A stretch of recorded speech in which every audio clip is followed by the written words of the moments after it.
Discipline is something you do. There are many misconceptions regarding discipline. A lot of people confuse it with other personal traits. What is discipline anyway? I have given you a definition earlier, but we're going to drill deeper in this section. Discipline involves action. It really boils down to what you do and what you choose not to do. This is the most practical way to frame discipline based on how people actually perform. Discipline is the ability to do things that you'd rather avoid. These are necessary things. These are things that can take your life to the next level. These are things that can set you up for greater success in life. These are the things that would resolve a lot of personally difficult issues, but most people would rather avoid them. Let's face it, if given a choice between emotional confrontation and just letting sleeping dogs lie, most people would take the latter. That's just human nature. Discipline gives you the ability to attack these things head on. Discipline also gives you the ability to do what you have committed to do no matter how inconvenient or uncomfortable. If you have given your word to somebody and you have promised to do something, discipline enables you to follow through. You may not feel like it. It may not be all that convenient. In fact, it might even be a major hassle. But if you are a disciplined person, you will come through each and every time. How come? You've given your word. You have committed to that person. As you can well imagine, this can help build a reputation. Let's face it, most people would rather flake. Most people would get wobbly and eventually just drop out. It doesn't really matter if they've given you their word. It doesn't really matter if they made all sorts of promises. At the end of the day, it all boils down to whether they are willing to stick to their promises, regardless of how inconvenient it is, or whether they just take the path of least resistance. Which brings me to the next point. Discipline also involves the ability to stick to a course of action, even if you're busy or you don't feel like it. You would be able to stick to something that you have committed to, even if you feel like you don't have the time. Discipline also involves patience in relationships. Let's get one thing clear. The person that you're with is in your life for a reason. Of the 100 different traits that make up that person, you probably love 90 to 95 of them, but there are 5 traits that you really hate. This requires patience. Everybody is a work in progress. None of us are perfect. If you want your relationship to blossom and survive, you have to be disciplined. Finally, most people have principles, but not everyone is willing to stick to them. Not everybody is willing to sacrifice for them. When you have discipline, you find the strength to stick to principles. It may not be popular. It definitely may not be convenient, but you will stick to it anyway. This builds character. This also builds reputation because you stick out like a sore thumb. Most people would rather abandon their principles at the most convenient or most opportune period. Few and far between are people who are willing to stick to something because of personal principle. This requires discipline. The different types of discipline. What are the different types of discipline out there and why do these matter? Well, discipline is a broad concept that can be acted out or exercised. However, it is a good idea to classify this ability depending on certain areas of your life. Mental discipline. There are slight differences in these types of discipline. For example, there's mental discipline. If you're a mentally disciplined person, you are able to process information in a focused way. It's very easy to slack off. It's very easy to kick the can down the road or postpone things. It's definitely very easy to procrastinate.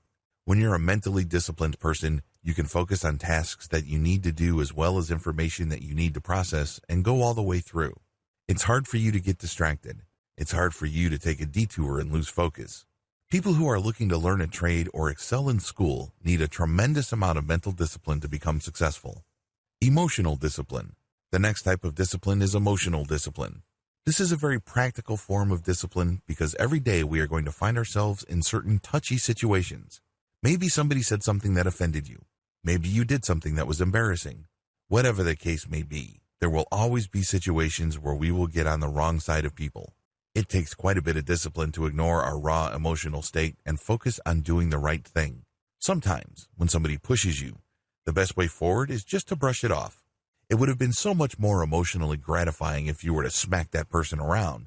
But if you were to do that, you must be ready to pay the consequences of that action. Emotional discipline also involves your memories. If you're like most normal people, I'm sure there is somebody in your past that triggers or evokes strong emotions. You can't help but feel sad, enraged, or feel guilty once you start thinking about that memory. If you're a very emotionally disciplined person, you would be able to separate the thought from the emotional baggage it has. This enables you to preserve an even-handed disposition. You are more likely to make better decisions. You are more likely to preserve your relationships. you're more likely to be more optimistic about the future. Physical discipline. Next is physical discipline. This involves day-to-day decisions and behavioral patterns involving your body. If you are overweight, you know that you have physical discipline issues. You know that you should eat less and move around more. Now, it's easy to intellectually accept these ideas. It's another matter entirely to actually carry them out. And physical discipline is really all about exercising full control and ownership of your body so you can be healthier and enjoy greater well-being. Let's face it, your physical decisions now can have a major impact on the quality of your life as well as the length of your life.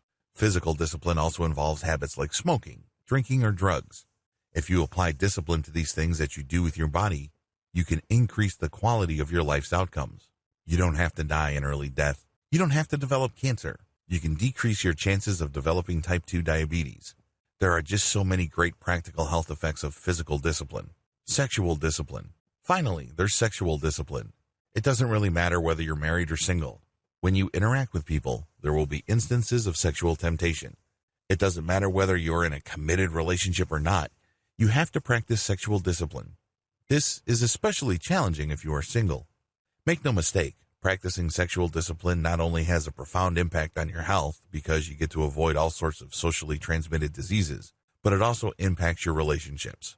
Because, let's face it, friendships get awkward and often change for the worse when sex enters the picture. Also, in the United States and elsewhere, there is a heightened sensitivity to sexual harassment and gender relationships in the workplace and in school. So by exercising more discipline on the sexual side of your persona, you can actually prevent all sorts of unnecessary drama that can haunt you for a long, long time. Every day is an opportunity to become more disciplined. As I've mentioned in the introduction to this training, I'm going to teach you how to become more disciplined on a practical level. This training is short on theory and speculation. Instead, it's focused on taking every opportunity you have on a day-to-day basis and making the best out of them to develop discipline. Make no mistake, every single day is packed with opportunities to become more disciplined. It also begins with the moment you wake up. The moment you wake up, you can choose to press the snooze button on your alarm clock to get 10 more minutes of sleep, or you can take that opportunity to wake up. It doesn't matter if you feel good about it. It doesn't matter if you're feeling groggy. It doesn't matter whether you're suffering from some sort of brain fog. You just commit to waking up at a certain time. That is an opportunity. Similarly, you can choose to screw around in the breakfast area of your home until it's time to get into your car and head to work. Alternatively, you can take that time to run or walk around the block to get some exercise. That is an opportunity. Similarly, if you find yourself waiting, for example, you're stuck in traffic or you're waiting in a line at a bank, this is an opportunity to practice discipline. You can easily do things in a way where you waste your time, or you can do other things that will build up your personal value. For example, if you find yourself stuck in traffic and you're a carpool passenger, you may want to build up your intellectual capabilities and value by whipping out a book or listening to audiobooks. Or you can play video games. Do you see how this works? Also, when you come across people and you make a promise, sticking to that decision is an opportunity to build discipline. Sure, you're busy and there are just so many other things that you could be doing. You'd be easily forgiven for just blowing off whatever commitments you've made. But if you took the opportunity to stick to a decision, your reputation improves. Let's face it, there are a lot of flakes out there. There are a lot of people that are not all that trustworthy. And if you are that person who people can say is reliable, your reputation improves. Chances are, people would entrust you with more responsibility. Chances are, people would seek you out if they need some sort of advice. Another daily opportunity simply involves showing up on time. If you are the type of person who shows up 15 minutes early to any appointment or to your work, this highlights your character. You're a very professional person. Your word is your bond. People can rely on you. This also means that you come prepared. Finally, if you come across unpleasant people, maybe somebody cussed at you when you were trying to park your car, or your boss is being mean to you. These unpleasant and uncomfortable situations can be golden opportunities to build your discipline. It's very easy just to honk your horn at the other guy and cuss back at him. It's very easy to play a passive-aggressive game with your boss. But if you were to avoid the quick and easy and focus instead on the hard and necessary, you may be setting yourself up for greater success later on.